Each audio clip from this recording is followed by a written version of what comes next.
Saudara, bertepatan usai mendampingi Ketua Umum Gerindra Prabowo Subianto di Solo, Jawa Tengah, Wali Kota Solo yang juga putra sulung Jokowi, Gibran Rakabuming Raka dipanggil DPP PDIP ke Jakarta hari ini. Gibran menghadap Sekjen PDIP Hasto Kristianto dan Ketua Bidang Kehormatan PDIP Komarudin Watubun di kantor DPP PDIP Menteng, Jakarta Pusat. Gibran mengaku menjelaskan kronologi dirinya menemani Prabowo saat bertemu relawan di Solo. Gibran juga menegaskan tegak lurus arahan Megawati Soekarno Putri. Sementara Hasto menyampaikan pesan Megawati untuk mewaspadai berbagai manuver jelang Pilpres. Pesan penting Megawati untuk Gibran, waspadai manuver politik. Lalu benarkah dukungan relawan Gibran mendukung Prabowo Subianto karena ada manuver Partai Gerindra? Kami bahas sore ini bersama dengan Direktur Eksekutif Expoltreking Indonesia Hanta Yuda, politisi senior PDI Perjuangan Pandana Baban, dan jubir pemenangan Prabowo Subianto sekaligus juga politisi Gerindra Ade Reski Pratama. Sore Bapak-Bapak. Selamat sore. Ya, saya ke Pak Panda Nababan dulu yang saat ini terhubung melalui telepon. Sore Pak Panda, jadi buntut dari relawan Jokowi dan juga Gibran mendukung Pak Prabowo. Hari ini Mas Gibran dipanggil ke DPP. Apa sih sebenarnya yang dibaca dari seorang senior politisi PDI Perjuangan, Pak Panda Nababan? Ini terus terang termasuk kekhawatiran dari awal bahwa jangan sampai terkesan anaknya ini dikarbit, dipaksakan gitu loh. Dia mesti banyak belajar, dia mesti banyak betul-betul melihat hal-hal peristiwa-peristiwa politik yang menjadi pembelajarannya. Sama dengan dulu ayahnya 2013 sebelum jadi diangkat presiden, saya diskusi panjang di Taman Surapati dengan Jokowi. Saya bilang ada 3 bahaya kekuasaan. Terkejut badan, dendam kemiskinan, dendam kekuasaan. Nah sekarang Gibran ini terkejut badannya. Terkejut badan, wah hebat aku rupanya, orang penting aku. Prabowo datang, siapa datang, sini gitu ya. Terkejut badan. Itu yang dimaksudkan oleh Bu Mega adalah tadi pesannya waspada manuver politik? Iya, betul. Dari Gerindra maksudnya Pak Panda? Iya, ini anak bagaimanapun harus ada yang menegur dia, ada menasehati, sama dengan iparnya yang di Medan. Itu Bobby. Prestasinya hampir tidak jelas gitu loh sebagai wali kota Medan. Ya. Jadi sungkan orang karena anak presiden, nggak ada yang negor, nggak ada yang nasihati. Ini juga Gibran juga nggak ada yang negor. Sudah kejadian baru ditegor gitu loh. Jadi kalau misalnya... Jadi dia mesti banyak belajar, Gibrannya mesti banyak belajar. Oke, kalau sampai akhirnya Bu Mega melalui Sekjen PDIP memberi pesan, itu artinya apa? Tandanya apa? Ya udah serius.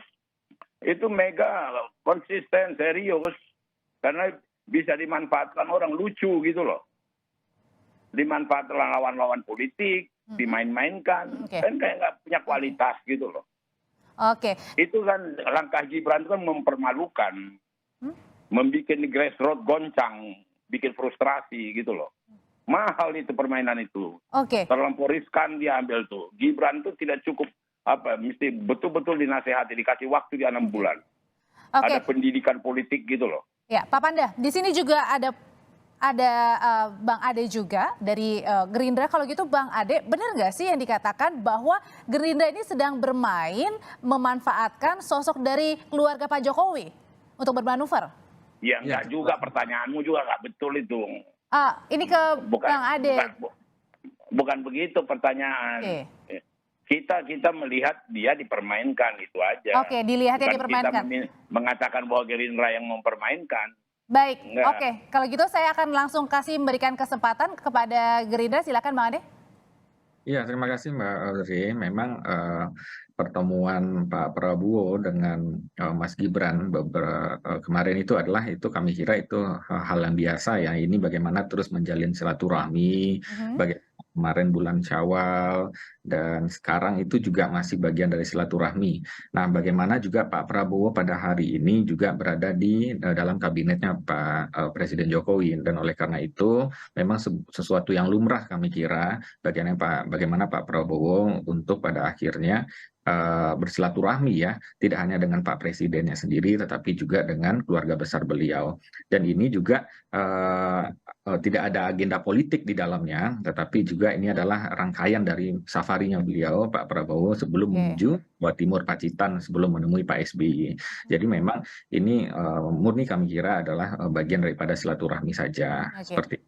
Oke, kalau bisa dikatakan oleh Gerindra ini hanya sekedar silaturahmi, kalau gitu kira-kira yang kurangnya, yang salahnya kira-kira di mana Pak Panda? Nggak ada yang salah, nggak ada yang kurangnya. Gerindra juga bukan salah. Cuma maksudnya anak ini mesti banyak belajar, itu kuncinya. Dia mesti, dan jabatan peran dia itu tidak main-main. Tokoh politik yang bisa mempunyai pengaruh. Bukan saja karena anak presiden atau wali kota Solo dan sebagainya. Dia dalam situasi sekarang ini hati-hati mengambil langkah-langkah gitu loh. Itu aja. Artinya setiap langkah harusnya diperhitungkan, maksudnya begitu ya Pak Panda ya? Iya dong, dia bisa tanya seniornya. Di situ ada orang jagoan. Di Solo itu ada jagoan Pak Rudi, bekas wali kota. Itu pakarnya itu. Ada nggak dia berguru ke situ? Gitu loh. FX Oke, baik. Itu gurunya. Oke, saya akan ke Mas Hanta. Mas Hanta, sebenarnya apa sih yang dilihat dari dinamika ini? Salah nggak kalau silaturahmi dilakukan di Solo, Mas Gibran, Pak Prabowo, atau ada yang melanggar di sini? Ya, begini. Setiap peristiwa itu kan kita bisa membacanya dari dalam dua sisi ya.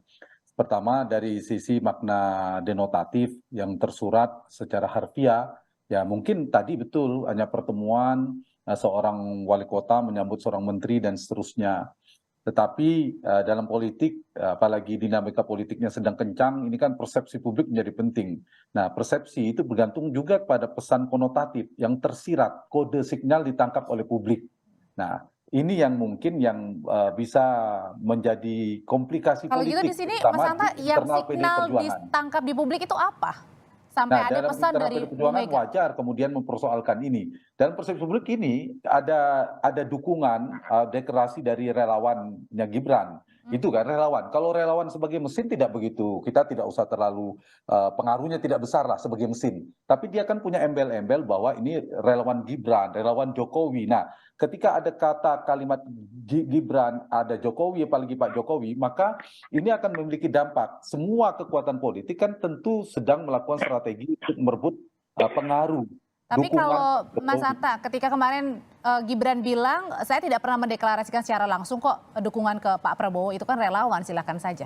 Ya, yang tadi saya bilang, kalau tersurat udah selesai, tidak. Tapi kan ada yang tersirat ditangkap oleh publik, itu memang bisa dibaca dua hal. Ini seperti Pak Jokowi membiarkan anak-anaknya untuk mandiri, bebas dan seterusnya. Kalau itu dilakukan, ya nasihat dari Bang Panda Mababan menjadi tepat. Atau yang kedua, bisa juga, ini saya hanya menduga, ya memang ini sepengetahuan, memang pesan yang hendak dikirim, kita tidak tahu, merepresentasikan sikap politik Pak Jokowi. Tapi poin saya, dalam kondisi dinamika politik semacam ini, Audrey, memang sama-sama semua ya, termasuk Anies, Ganjar, Pak Prabowo dan Pak Anies, itu juga berebut pengaruh Pak Jokowi, terutama Pak Prabowo dan Pak Ganjar.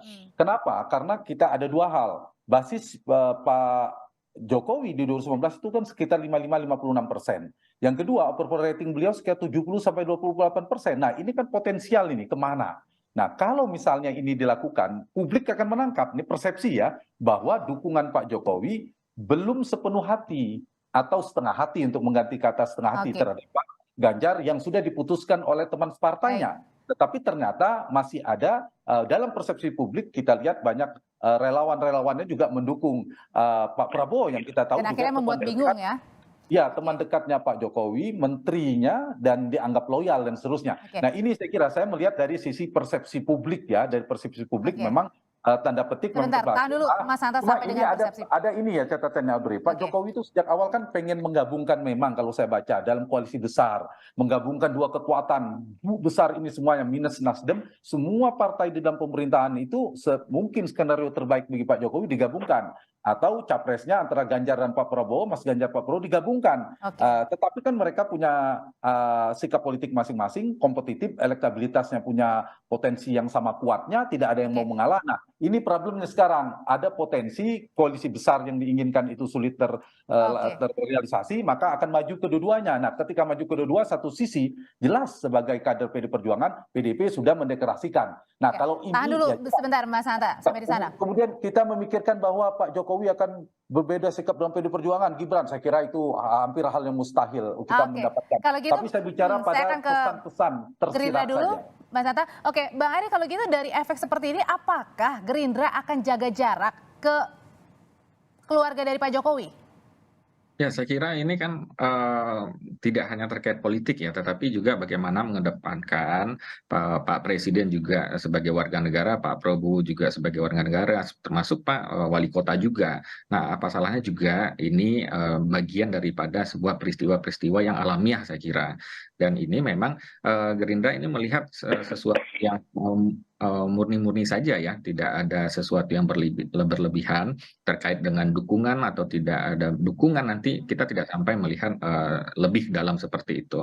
Tapi yang pasti bagaimana Pak Prabowo juga sangat mendukung ya, sangat support, tidak hanya mungkin Pak Wali Kota Solo ya, Mas Gibran sebagai seorang pemuda pada hari ini, tetapi juga termasuk kami-kami di kader yang pada hari ini juga orang-orang muda ya, beliau selalu mensupport dan selalu kita saling sering bertukar pikiran. Jadi kami kira ini adalah sesuatu yang sah-sah saja ya, dan alamiah saja. Mungkin tadi kembali kepada Mas Hanta tadi, memang ini adalah bagian daripada persepsi ya, kita kembalikan saja ya persepsi umum mungkin bagaimana melihat hal ini. Tapi sejauh ini Gerindra terus untuk melakukan berbagai macam pahami ini. Oke, kalau misalnya dari Gerindra bersikap seperti itu, sah-sah saja, biasa-biasa saja. Tapi bagaimana dengan PDIP? Apakah ada larangan Gibran Raka Buming Raka tidak boleh lagi bertemu dengan Pak Prabowo? Atau dari kader Gerindra? Kita akan bahas usai jeda berikut ini. Tetaplah bersama kami di Kompas Petang.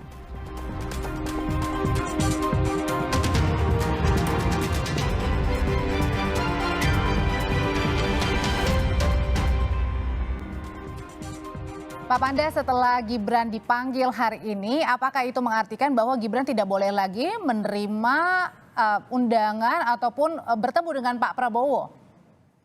Enggak juga, enggak sampai sejauh itu. Oke. PDI juga tidak sepicik itu. Cuma ya yang saling bersangkutan pahamlah. Ya sama seperti terus terang aja, jujur aja. Pak Prabowo kan dapat banyak blessing dari Jokowi. Dapat peluang-peluang emas untuk recovery. Jadi menterinya, fasilitas menteri. Selama ini puluhan tahun dia nggak ada ngweng-ngweng kan mobil ngawal dia. Ya kan? Tapi kalau untuk Mas Gibran sendiri ini nggak ada teguran ya? Saya pikir mekanisme di internal PDI itu sudah sangat sistematis, sangat ini. Itu udah paling top itu dipanggil. Gitu loh. Dan nanti juga akan diawasi dia. Akan dilihat gitu loh. Karena ada juga korwil-korwil kita yang mengawasi kawasan Jawa Tengah. Oke. Gitu loh. Kita on sistem udah jalan, mekanisme kontrol itu dibikin sekjen. Baik, kalau mekanismenya sudah berjalan, kalau untuk Gerindra sendiri benar nggak sih tadi disebutkan oleh Pak Panda, Bang Ade, kalau dapat blessing begitu dari keluarga Pak Jokowi dengan pertemuan beberapa belakangan ini? Ya, ini sesuatu yang tidak dapat dipisahkan, Mbak Audrey. Kami kira bahwa bagaimanapun Pak Prabowo pada hari ini berada di kabinetnya Pak Presiden Jokowi, tentu adalah bagaimana ini untuk mencermati juga hubungan-hubungan yang baik antara pemerintah pusat dengan pemerintah daerah, baik itu di provinsi maupun pemerintah kabupaten kota, termasuk hari ini yaitu pertemuannya sebelumnya itu di kota Solo ya, Surakarta. Jadi kami kira ini berbagai apa yang sudah dilakukan Pak Prabowo ini mungkin tidak terlepas ya daripada kegiatan-kegiatan formal juga yang pada akhirnya sedang berjalan pada akhir ini. Bagaimana nanti menekankan program-program dari Kementerian Pertahanan untuk penguatan-penguatan ya dalam berbagai aspek ya, khususnya yang ada pemerintahannya Mas Gibran pada hari ini. Jadi kami kira apa yang disampaikan Pak Panda tadi memang pada akhirnya itu berjalan secara alamiah dan sesuai dengan pada tupoksinya. Mungkin pada akhirnya apa yang disampaikan Mas Hanta tadi memang persepsi publik yang pada akhirnya menilai, kami kira pada akhirnya memang biarkan saja memang publik menilai seperti apa adanya, dan ini juga berlangsung seperti apa adanya. Kalau begitu misalnya Pak Panda ada nggak sih kemungkinan misalnya untuk Pak Prabowo misalnya bertemu dengan Bu Mega? Itu dengar dulu ya. Tidak usah kita tukang-tukangi historis. Gue masih ingat waktu deklarasi Megawati dengan Prabowo jadi capres-cawapres, itu Prabowo dengan lantang mengatakan Gerindra adik kandung dari PDI Perjuangan, gitu loh. Ya, baik secara ideologi maupun secara keyakinan. Jadi tidak ada barrier psikologis dengan Gerindra dari PDI Perjuangan, gitu loh. Hubungan Ibu Mega juga dengan Prabowo hubungannya sangat baik, gitu loh. Ya, cuma sekarang kami menentukan Ganjar, Gerindra menentukan Prabowo, itu aja. Beda. Oke, tapi gini banyak yang menilai Pak Panda kalau misalnya apa yang dilakukan belakangan ini oleh Pak Jokowi karena sedang lagi bermain di dua kaki. Nggak ada dua kaki, jagonya Jokowi aja. Partai-partai yang lain bisa dimain-mainkannya. Ini kan terus terang aja pimpinan partai ini menyerahkan dirinya ke Jokowi. Ya sama itu dengan Pak Prabowo ngomong ke saya, terserah Presiden mengizinkan saya maju apa tidak. Airlangga juga ngomong ke aku, terserah Presiden. Dalam sejarah kepresidenan belum pernah bermain politik begini. Oke. Dulu waktu Hamzah Has di kabinet ditanya Megawati, tergantung Kongres. Yusril tergantung Kongres. SBY bohong, dia bilang nggak maju, tapi maju, gitu loh. Oke, kalau gitu Mas Hanta, apa yang dipersepsikan oleh publik, Pak Jokowi misalnya bermain di dua kaki, itu juga nggak yang sampai dilihat sampai sekarang, makanya masih belum firm begitu? Atau mungkin bisa bergabung keduanya, justru ini ada agenda tersendiri? Ya, memang sebenarnya kalau dibaca Pak Jokowi menghendaki ya skenario atau skema skenario terbaik Pak Jokowi menyatukan. Ada istilah dulu ada koalisi besar. Itu sebelumnya ketika sebelum bulan puasa bahkan kemudian ada pertemuan di DPP PAN sebelum Mas Ganjar diumumkan, mungkin ini skenario terbaik yang diinginkan. Dan kita tahu betul hubungan antara PD Perjuangan dan Gerindra ini kan sangat dekat sekali ya. Dulu pernah bersatu, 2014-2019 berhadapan, tapi sekarang sangat lengket, dekat sekali. Nah memang, ketika belum berhasil membentuk koalisi besar, ini yang jadi mulai tersimpang lah, tanda petik ya. Tapi ini juga masih dinamis, Audrey. Menurut saya, sepanjang misalnya salah satu dari antara kedua ini sama-sama dinamis, elektabilitasnya stabil, berpeluang sama jadi capres, sulit menurut saya akan menjadi terbangun koalisi besar. Kecuali dua hal. Mungkin satu misalnya ada salah satu dari antara Mas Ganjar dan Pak Prabowo itu mengalami kenaikan luar biasa atau ada yang menurun luar biasa sehingga punya jarak yang jauh. Karena ini masih head to head gitu ya maksudnya ya? Ya, ada yang mengalah lalu jadi cawapres. Nah, mungkin Pak Jokowi sangat senang, tapi sekarang kan kompetitif. Yang kedua, kalau kemudian elektabilitas Anies Baswedan yang dianggap antitesis berdiametral dengan Pak Jokowi berjarak, tiba-tiba Anies sangat kuat sehingga bisa jadi juga ada ingin mengalah, harus bersatu ini berhadapan dengan Anies yang dianggap bukan penerus Pak Jokowi secara program seterusnya. Itu sepanjang dua faktor itu sampai hari ini saya melihat belum ya, Anies masih di stagnan di angka itu. Yang kedua Pak Prabowo dan Mas Ganjar stabil relatif gitu. Ya. Tetapi saya kira mereka semua ya berebut endorsement dari Pak Jokowi itu memang punya dampak. Kenapa? Karena tadi basisnya masih terbencar, yang kedua approval ratingnya cukup baik, sehingga ketika ada signal dukungan atau persepsi yang ditangkap dukungan Pak Jokowi sedikit atau banyak itu punya dampak. menaikkan elektabilitas. Misalnya bicara Pak Prabowo, iya pastilah diuntungkan, apalagi Mas Ganjar kalau dukungannya itu sepenuhnya diberikan oleh Pak Jokowi, punya dampak positif insentif elektoral, meskipun bukan faktor satu-satunya. Yang kedua tentu banyak ada blunder politik yang dilakukan kompetitor atau di antara Makanya mereka. tadi Bu Mega melalui Pak Hasto kan bilang ini ya warning ya untuk waspadai ya manuver. Iya, ya saya kira bagian dari ini ya setiap kubu, setiap calon punya kandidat punya strategi politik masing-masing. Nah karena itu yang seperti saya katakan tadi banyak variabel yang akan menjadi faktor kemenangan dan dinamikanya juga akan terus ya. Tapi bahwa Pak Jokowi ada PD Perjuangan, bahwa putranya maju lewat PD Perjuangan, iya. Jadi dua hal ya. Apakah akan sejalan dengan keputusan partainya? Saya kira itu iya. Dan ini soal disiplin partai, itu soal PD Perjuangan. Sisi lain, tapi sisi yang lain, kalau misalnya Pak Jokowi dan Mas Gibran memberikan akses tadi, istilahnya memberikan ruang, kesempatan, seterusnya, nah itu juga bisa dimanfaatkan. Saya kira bagian dari strategi politik masing-masing dan saya kira ini ya sepanjang Oktober politiknya dinamis. Betul masih cair, tapi mengkristal ketiga orang ini. Dan dari ketiga ini sepanjang tidak mungkin membentuk koalisi besar secara bersama-sama, mungkin clash ya, ada dinamika antara pendukung Mas Ganjar dan pendukung Pak Prabowo antar partai sulit dielakkan.